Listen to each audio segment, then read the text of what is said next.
some observing from last night on episode 360 of the Actual Astronomy Podcast. I'm Chris, and joining me is Shane. We're amateur astronomers who love looking up at the night sky, and this podcast is for everybody who likes going out under the stars. I'm a little tired here this morning, Shane, unfortunately, or fortunately, perhaps, since it's for a good cause, having gotten a good night out under the stars.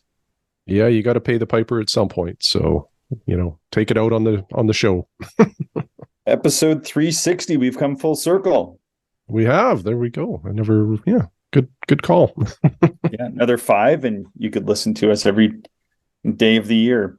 I've got some notes and some sketches, but no real official show notes for this one, so could be a little bit interesting. But maybe we'll start with you. Were you able to get out and do any observing after the Beef Wellington last night?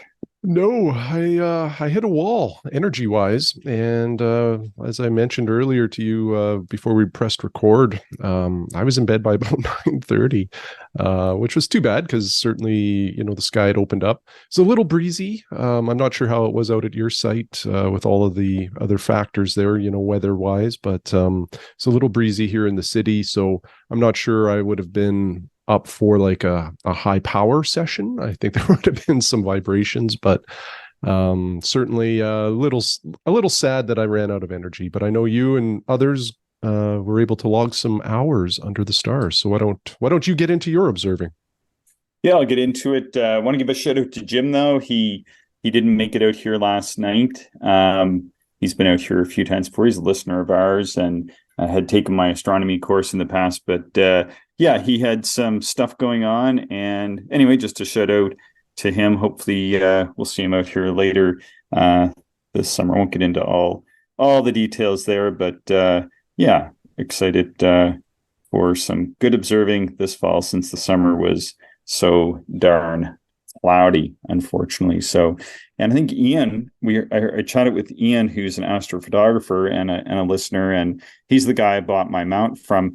And he took off to escape the smoke. He went out to the Cypress Hills or something. So we're waiting for the astrophotos to come back from that session. So it should be pretty exciting to see. Yeah, that part of the province seemed to escape this last wave of smoke. So hopefully he had a good night.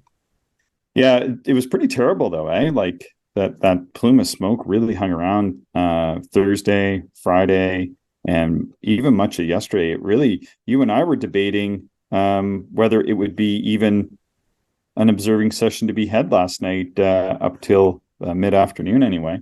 Yeah, there was a lot of smoke and it was not fun. And, it just, this has been the year that, will be remembered, I think, for a lot of the forest fire smoke. Even Jorik, was it Jorik that mentioned it? Or Otto, I can't remember, but somebody in the Netherlands was experiencing it as well from the Canadian forest fires. So it's unfortunate. Hopefully those fires get under control and we can say goodbye to the smoke.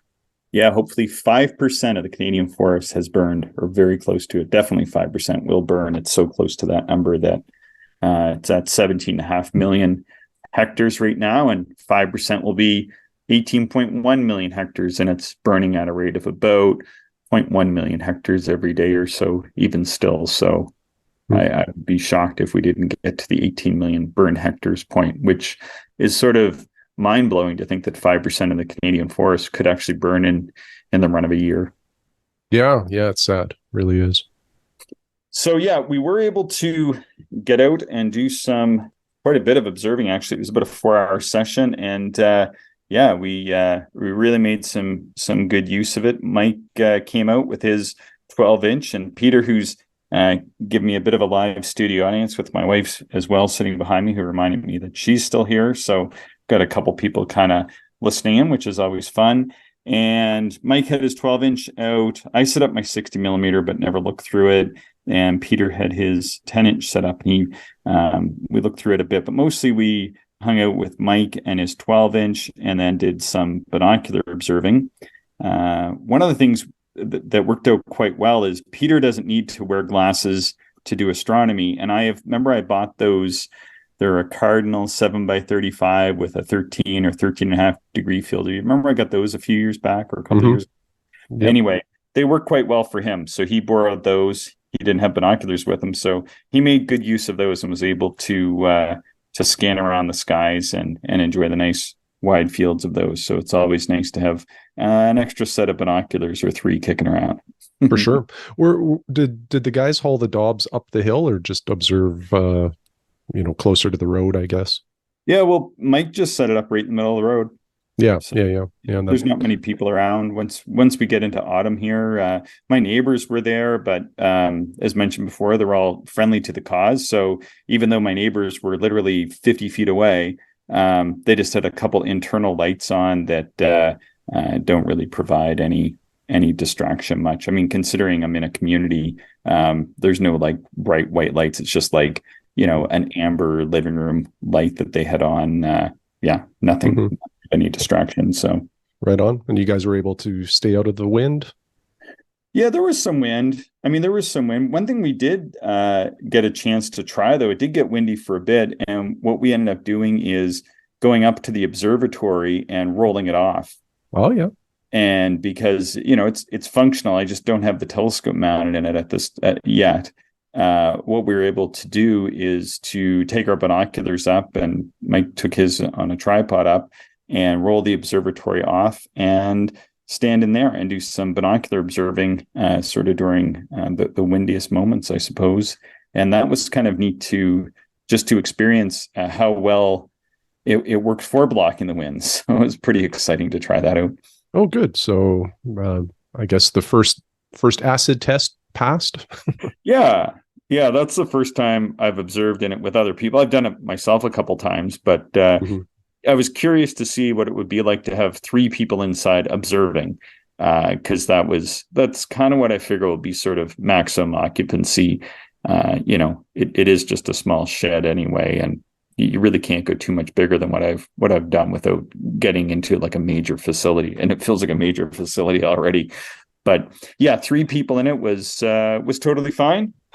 That's all right. Yeah. Peter's giving me the nod. He was in there. Mike was in there. I was in there, and we had a tripod in there. And then I got like a bunch of building materials still in there, like ladders and all kinds of other junk in there for setting the observatory up. So it's not like cleaned out or anything. So it's a good proxy for what it will be like with telescopes in there. So we had no problem, the three of us observing in there together. It was totally fine. And yeah, it was really nice. Like Mike was pretty surprised. You can see basically the entire sky. You only lose like a few degrees off the horizon, which still with the smoke kicking around on the horizon anyway, meant that you just essentially didn't see the part of the sky that you couldn't see anyway. So it was fine. Mm-hmm. Mm-hmm. Mm-hmm. Right on. Well, that's good. Yeah. And then we put the drop down so I could show the guys how that works. They're both taller than me, of course. But for me, I can't see any external lights except for a red light across the way when the drop down is down, but they can just sort of hunch down a little bit, maybe an inch or two, and then they too don't see any lights. But the lights aren't overly bad, and they're all far away. They're all like, I would say, more than 2 kilometers away, so nothing too crazy bright anyway. And with the drop down up, the drop down's only 6 or 8 inches. Okay. So it's not like a huge difference, but with the drop down up, the walls are high enough that but low enough still that you can see the all of Sagittarius. You can see like almost the bottom star in Sagittarius even at this time of year. If you go out on the right nights, maybe there's a week or so there where Sagittarius will even clear the wall with the drop down up, and with the drop down last night, you can clearly see all of Sagittarius and all of Capricornus. You don't lose any of those stars. You only lose about 3 degrees off the true horizon, and oftentimes that's just simply obscured by haze or smoke or whatever. Anyway, typically it's not an observable amount of sky. Mm-hmm, mm-hmm. Interesting. Yeah, and then it prevents the lights from coming across the way. But what was cool about it is it creates the difference between making an observation and not. So, for example, we were observing just from the road, and like I said, there's not really any lights around. There's the odd light, and then of course you have the wind, and you have just the regular ambient lights around the odd light in the distance. and we couldn't see M55. And then when we went up to the observatory, put the drop down, and then, had the binoculars in there, strangely enough, we could see M55 just barely. Like, it was just on the threshold. I got to say, I'm not even 100% sure that we did see it, but we all kind of saw the same thing kind of float in and out of the field of view. But it gives you that much of a difference in the sky, that it takes something that you can't see and makes it visible by simply just increasing that contrast, simply by not having the wind blowing on you and by not having any of those distant lights. It's sort of surprising. It just pumps the contrast up a little bit and makes you just that much more dark adapted. It does work pretty good. Right on. Yeah. So it's coming along. The two main things that I was worried about were getting the roof to roll, and that's working fine. And then the other thing is to keep the building tracking ambient temperature, and that's working fine. It's just I need him just to finish the regular construction work, which is putting the soffits on, and there's a couple other little things. Hopefully he'll be able to get to, I'm hoping by the time the snow flies, because it would be nice to get a telescope in there. Because once it does get colder, certainly on a night like last night, if it had been 10 degrees colder, it would have been a much shorter session. But from inside the observatory, we were pretty surprised. It was probably gusting up to 30 kilometers an hour-ish, maybe even a little stronger at times. And from inside the observatory, like the odd time you would feel a little bit of a breeze, but most of the time there was just movement of air, but nothing like a wind on you like there was outside of it. Right on. So, like Michael Wright's report in the last email, we did observe a lot of those same things, just showpiece objects, and then some other stuff. We did take a nice long look at M31 in the 12-inch, and that was just spectacular. It was pretty cool. What were you able to see? Like any of the dust lanes, any of the globulars, anything of note like that? Yeah, we didn't chase down any of the globular clusters. You could definitely see the dark lane, and you could definitely see, I think it's like NGC 224 or something like that. Anyway, whatever it is, there's like a star cloud that's in there. And just taking a nice long look at M32, which is the really big neighbor galaxy, and then that little dwarf galaxy M110. So we had a nice view of that. That was pretty cool. The other thing, and then next we looked at, I think that was either the first or second thing, but I can't remember which we looked at first, but we looked at M57, which is the Ring Nebula up in Lyra, and then we looked at M56, which is that globular up in Lyra. So that was kind of cool to kind of take a look at the ring, and yeah, you could really see that ring structure, and it was pretty bright. Like, I was surprised how good this guy got. We end up getting about a magnitude 6.1 limiting visual magnitude last night. So it was a hair better than I thought, and it was actually a fair bit better than even last week. So there was no sky glow around Jupiter once it rose sort of more than 15 degrees above the horizon. It was really good once you got right above that bad part on the very horizon. So yeah, it was kind of cool. Right on. Yeah, so it was nice to see the Ring Nebula and the globular M56. And then we also took a look at M30 there in Capricornus, I think that we talked about. And then Mike put it on M2 up in Aquarius. Okay. Yeah, so we had a nice view of a whole pile of different globulars. And then we spent a little while looking at M11. And man, that orange star really jumps out in a 12-inch telescope with M11. Yeah, really, really super cool. Yeah. We've talked about it lots with doubles, but I'm always fascinated when you can see some star color, and no better place than like M11 where there's a lot of stars around. Yeah. And we took a look, like I said, at M55 there, which is a huge globular. I think it's like part of an old dwarf galaxy that was absorbed by the Milky Way eons ago.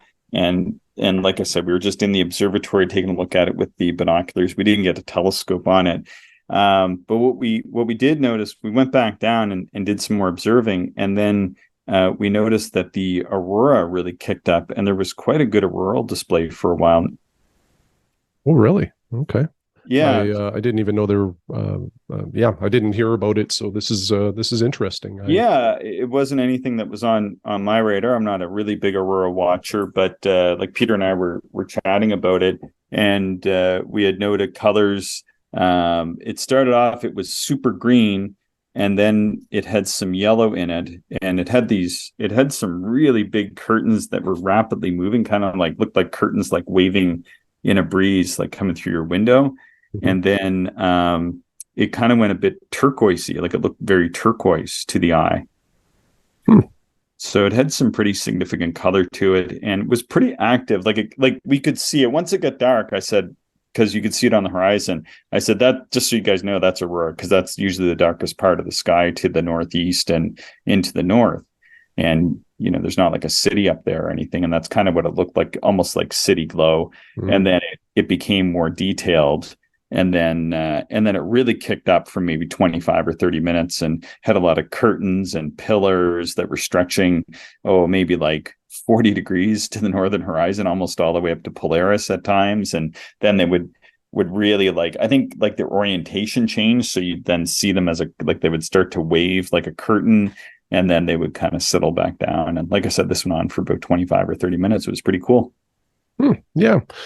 Sometimes the aurora can be a bit of a, downer or ruin an observing session, but I always appreciate it when it does come and sometimes go quickly. And, you get to enjoy some of the beauty, but then carry on with observing. Yeah. We also looked at, I'm sure, I think I mentioned M30, but we looked at M75 and M72 as well, which are globular clusters there, either in or just off of Capricorn. I think M75 is technically in Sagittarius, as we talked about last week. And then M72 is just above Capricornus in Aquarius. So they're nearby Capricornus, but it was neat to go and look at all these different globulars, and we're kind of comparing the different views and how they each look through the 12-inch telescope. We're just using relatively low power, like up to around 90 power in the telescope, simply because of the wind and just the ease of finding stuff. And Mhm. it's just really nice to get out. But I did a pile of sketches, but for some reason, I think just it's just so nice to be out and have people here and stuff, that I forgot to actually note which globular was which. So I have all these sketches and I don't know which one is which. That's a problem. Yeah, it's all right. Maybe Mike will help me sort it out later. I sent him a text, but he's probably still asleep. We took a look at M33, and I did do a sketch of that, kind of like inspired by Michael Wright there, who was talking about some of the details that he was seeing in it. And I was able to see that, I think it's NGC 604, that really bright region. Okay. It's a H2 region in M33, but I don't think it's actually noted on my software here, unfortunately. But I did see a couple of, like, the brighter bands or something. I just have my software out now, and I'm trying to correlate it. Yeah, so I have two marked, and they're where the star clouds are. So I guess they're star clouds. And then I did see, let's see, where's this one? Just, I see the two stars. Yeah, there's like another cluster. And then I did see this H2 region, which is just off a star. So yeah, it's pretty cool. So M33 is the Triangulum galaxy up in the constellation of Triangulum. For some reason, though, my software is it almost puts like a star on all my deep sky objects all of a sudden. So I'm not sure why it's doing that exactly, but that's kind of annoying. But anyway, yeah, I was able to see these star clouds and H2, which are star forming regions, in that other galaxy. So that's like pretty amazing to see, basically targets that are like the Orion Nebula in our own galaxy, all the way over into another galaxy. Yeah, it's always humbling when you can start to see stuff happening in other galaxies, and when you start to do some of that math in your head and think about distances. It's a pretty neat experience. Yeah. It was nice to have the 12-inch out. One thing we had chatted about doing towards the end, and this became our by far favorite observation, was we planned to do an observation and sketch of the Veil Nebula. And Okay. I did the world's worst sketch of that, simply because it was just, by this point, it was essentially a couple minutes before midnight. We were getting a bit tired, and it was the day had drug on. But we did this great view of the Veil. It was just spectacular. We put the O3 Teleview Nebbuster or Nebustar, however you want to say it, in the Masuyama 32 millimeter, and put that in Mike's 12-inch Dob. And we had about 1.5 degrees field of view, so we kind of had to pan across it. But when we put it on that part of the veil that cuts through that star was just spectacular. Like, the detail was just unbelievable. You could just see like this like networking type filament that was just stretched right across the veil itself. I'm just trying to look it up here, but it's not showing up in my software for some reason. I must have something or another turned off there. But anyway, we could see a lot of detail in that wisp that kind of cuts through that star, and we could see Pickering's triangle region, and then we could see that bottom region that doesn't have the star, and then it has almost like this serrated edge to it, and just all the different sort of fine details that are located in that region. That's awesome. Yeah, it was pretty good. My sketch looks absolutely terrible though. Like, I was just like bagged, like I could hardly put the pencil to the paper by that point. And it is also, like a bit of a challenge, like, because just trying to do a lot of different things and then do some sketching too. But it's always fun just to try to draw out what you can see. Like, we certainly saw like a lot of different arms and stuff inside of the globulars, and just like the different shapes and how they can appear even at like moderate power. Mm-hmm. And then with the veil was just like the cherry on the cake. It was just so bright with so much contrast. It was just fantastic. So we'd actually tried for it earlier in the night, but it was in that section of the sky that it's difficult to point a Dobsonian telescope, sometimes called Dobson's hole, because of that. So we kind of had to wait for it to transition out of the zenith in order to get the 12-inch telescope on. But when we did, it was just fantastic.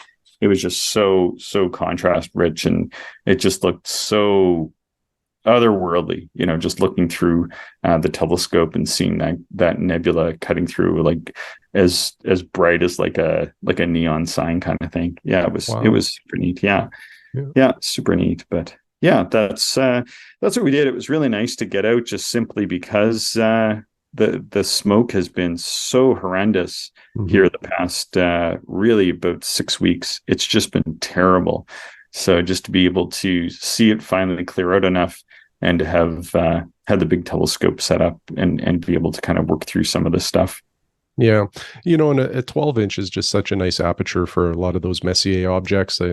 Just displays them well and has a wide enough field that you're able to take in some of them, because they are a little bit bigger, some of them, compared to other deep sky objects. Yeah.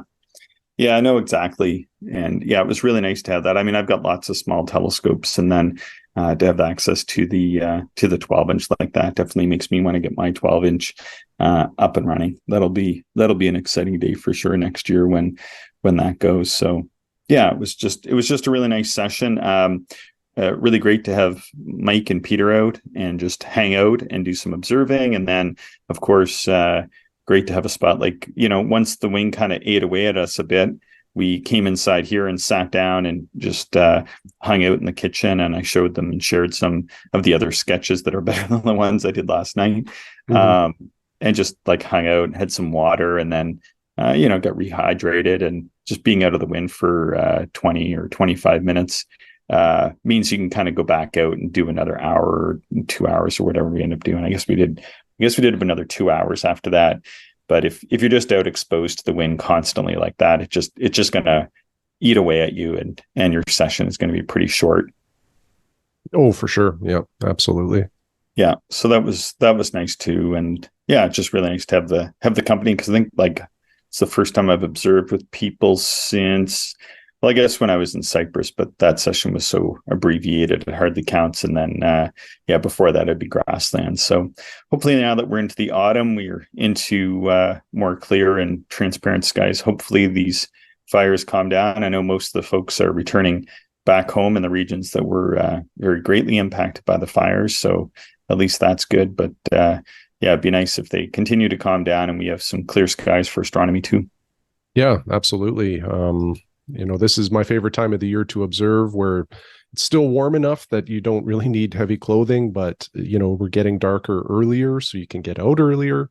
Yeah, It's a really nice time to be an astronomer.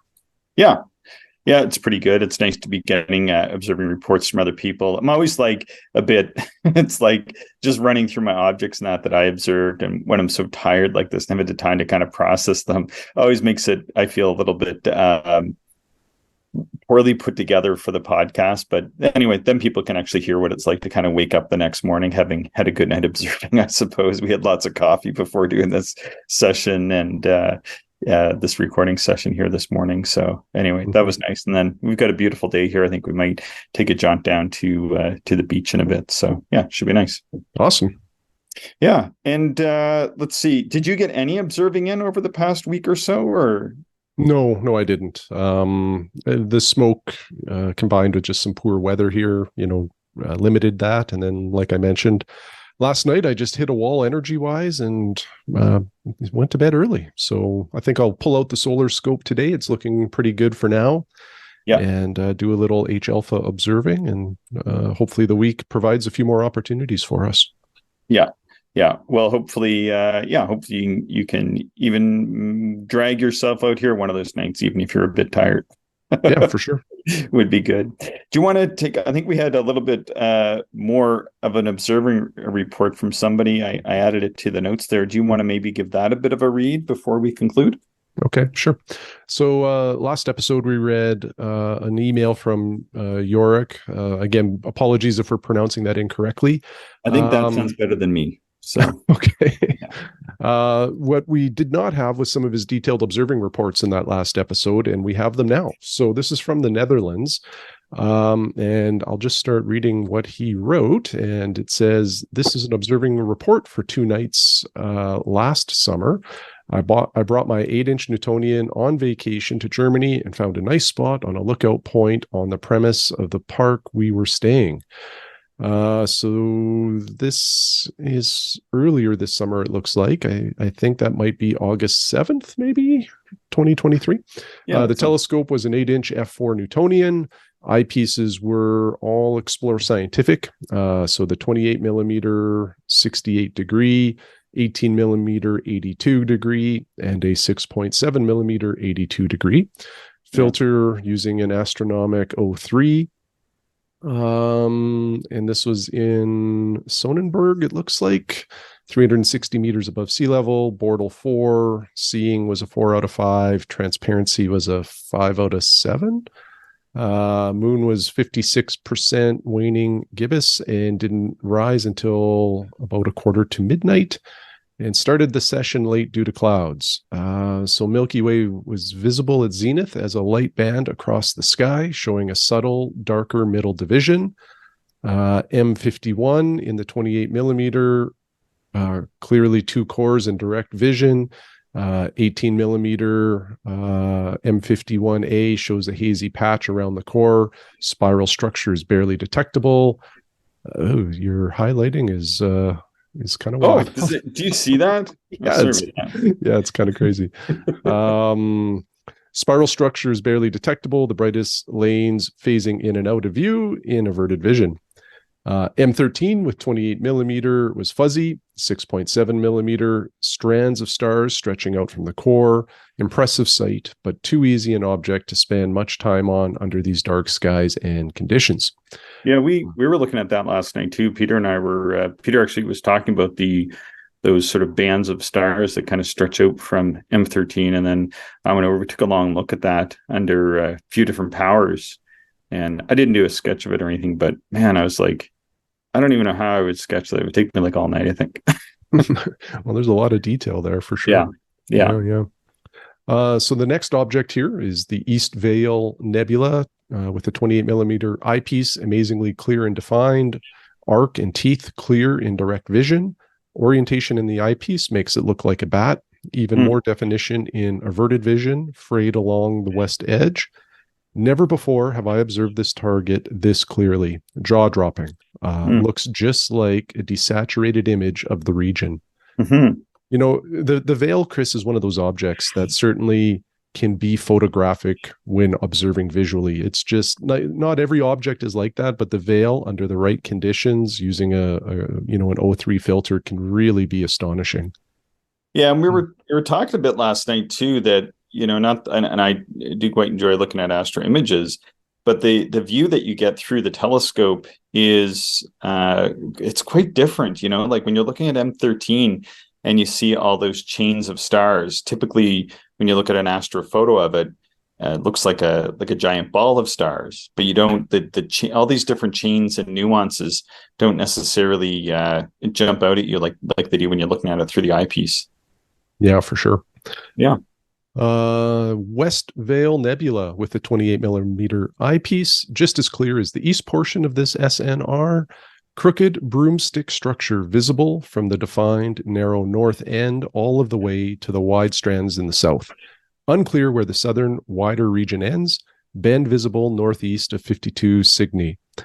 Other parts of the Vale Nebula are visible in averted vision, like parts of the cobweb in front of the telescope. Fantastic. Yeah. So I like that a lot. I think he was looking at the like the Pickering's Triangle region. Yeah, we were looking at that as well. Yeah, it was quite visible. Very nice. Yeah, right on. Next one here, NGC 7000 in the 28 millimeter first successful observation. Gulf of Mexico region clearly darker with a well-defined edge. The entire nebula does not fit in the field of view, which is 2.38 degrees. Larger than expected. Object identified in the field of view by the dark region obstructing the nebula rather than the emission nebula standing out from the background. And then the last object, I think, for this session is M27, using the 6.7 millimeter hourglass shape and surrounding oval haze in direct vision. Seems to extend dimly in two directions, east-west, beyond the hourglass in averted vision. And then cue the end of the session due to clouds. So, yeah, I can relate to clouds ending sessions before. Did you want to take the next one, Chris? Yeah, on the next one, he was observing under a Bortle 4 sky and had really good seeing and transparency, even with about a 30% moon in the sky. But that didn't rise until after midnight. And he was taking a look at M81, M82, M13. Sort of M81 and M82 are the two galaxies up there in Canis Major. And then M13, of course, the globular in Hercules, and M27, the planetary nebula up in Vulpecula. And as well, he looked at the east and west veil. Hopefully I'm looking at the right one here, right? Yes, I am looking at the right one here, just making sure. So he said he used a deck chair from his accommodations to stabilize his views, which is something that we often recommend as well. I guess he was in, it's again like Sonnenberg Leuven, which I'm guessing is part of Germany. I'm thinking. I don't know. I should have looked that I'm not up. sure. Yeah, and so he looked at the east and west Veil Nebula again and was taking a look at the broom section. I guess some people call it like the witch's broom, and noted those wisps of nebulosity that we were looking at last night as well. But he also observed NGC 6888 or 6888, which is the Crescent Nebula, and said that was the first time he was successful at seeing that object. I think that's just the one. It's a little nebula just off of Gamma Cygni. And he was able to see that quite well with averted vision. He also took a look at the North American Nebula and the Gulf of Mexico region, really stand out. He also noted that dark region was LDN 934, Lynn's Dark Nebula 934, which extended out further than his 2.4 degree true field of view eyepiece. He looked at the Pelican Nebula, IC 5070, and the 28 millimeter, and said that was the first time he was successful at seeing that object as extending out west from 57 Sig. So that Pelican Nebula is just right beside the North American Nebula. It's just a little bit smaller. He said the more I observe this target, the more it starts to reveal its structure. And he was able to see a big V shape between 57 and 56 Sig. And that was pointing southeast. And then he saw a little patch of nebulosity towards 56 Sig as well. So definitely an object worth further study. He took a look at NGC 281, which I think is the Pac-Man Nebula. They're just on the, I think it's on Cassiopeia Cephus border, or Cassiopeia. Yeah, I think it's somewhere anyway in the southern reaches of Cassiopeia. Said that was the first successful observation of that object that he had as a patch of nebulosity around a dim star with a direct vision, and that it grew using averted vision. Took a peek at Jupiter and the moons of Jupiter, as well as the Great Red Spot. He said the disk was very bright, and the whole thing was a little bit low in the sky for the observation. Took a quick glance at the moon using a variety of different powers, and said that the central mounts of the Copernicus crater looked pretty good on a 34% lit moon. But the moon was still quite low in the sky, and the power made it shimmer ever so slightly. And then he said, and that was it. Called it a night. And with that, are we ready to call it an episode, Shane? Yeah, I really enjoyed those observing notes. Everybody has their own style and different way of capturing what they see. And I just really enjoyed reading this one. It was well detailed and felt like I was right at the eyepiece with them. Yeah, it was really good. I really enjoyed getting people's observing notes. And yeah, it's a bit tough to kind of put mine together like live and in real time, as you can see. But it was a lot of fun getting out last night, hanging out with people and doing some observing as well. So yeah, it's really nice. So if people have been able to get out recently, please send us in your observations and we will thread them into our shows. Should be good. Anything to add, Shane, to the show before we conclude? No, that's it, Chris. All right. Well, thanks, Shane. Thanks, everybody, for listening. Be sure to subscribe and do us the favor and share the show with other people you know. And you can always send us your ideas for shows, observations, and questions to actualastronomy@gmail.com. Thanks for listening. Thank you, everyone, for listening, and we hope you enjoyed the show. If you are interested in more information, would like to contact us, or if you would like to support the podcast, check out our website, actualastronomy.com.